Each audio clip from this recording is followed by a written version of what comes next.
ఆడవాళ్ళ సమస్యలు, భావప్రాప్తి సమస్యలు, కోరికలు కలుగుతలేవు ఇలాంటివి మగవాళ్ళు చెప్తారు, భర్తకు కూడా చెప్పరు. ఇంకా చాలా ఉంటాయి సీక్రెట్స్ బ్రా గురించి. డ్రైయర్ కొనుక్కోవాలి, హెయిర్ బాగున్నాయి, ఏదైనా హెయిర్ ఎలా తీసుకోవాలి, ఇవన్నీ మగవాళ్ళు చెప్తారా? చెప్పరు. అలా చెప్తే ఎలా ఉంటుంది? అలా అనమాట. అలాగే ఒక మగవాడు పెళ్ళానికి అనుకున్నా చీర కట్టిస్తాడా? కొన్ని మగవాళ్ళతో చీర కట్టించుకుంటారా? ఆడవాళ్ళు లంగా కట్టి ముడేసుకుంటారా? మగవాళ్ళు చేయించుకోరు కదా. హెయిర్ రిమూవ్ చేయించుకుంటారా? ఏదైనా దగ్గర చేయించుకోరు కదా. ఇంకా అలా చేస్తే ఎట్లుంటుంది? ఒక స్త్రీకి సంతోషపడుతుంది అన్నట్టు. అలా వాళ్ళ కామంతో స్వార్థంతో కాదు, ఆమెకు హెల్ప్ చేయడానికి చేస్తే స్త్రీ సంతోషపడుతుంది కదా.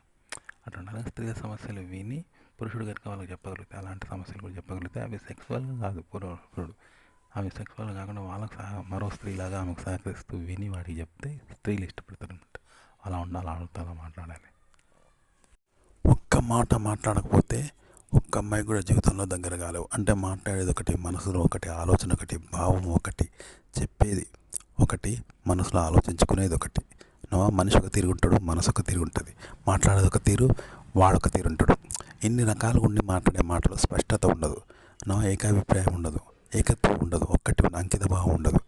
కాబట్టి నువ్వు నటిస్తున్నావు, ఇన్ని రకాలుగా ఒరిజినల్ అనేది లేదు. కాబట్టి ఇలాంటి వ్యక్తిని అమ్మాయిలు ఇష్టపడరు, దగ్గర కాలేరు. నువ్వు దగ్గర కాలేవు, వాళ్ళు నీకు దగ్గర కాలేరు.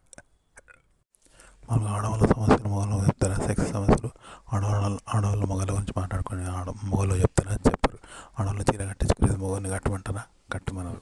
అంతేనా? కానీ ఇక్కడ అట్నే చెప్తాను, పెద్ద వయసు అది చిన్నోని చేసుకుంటాను.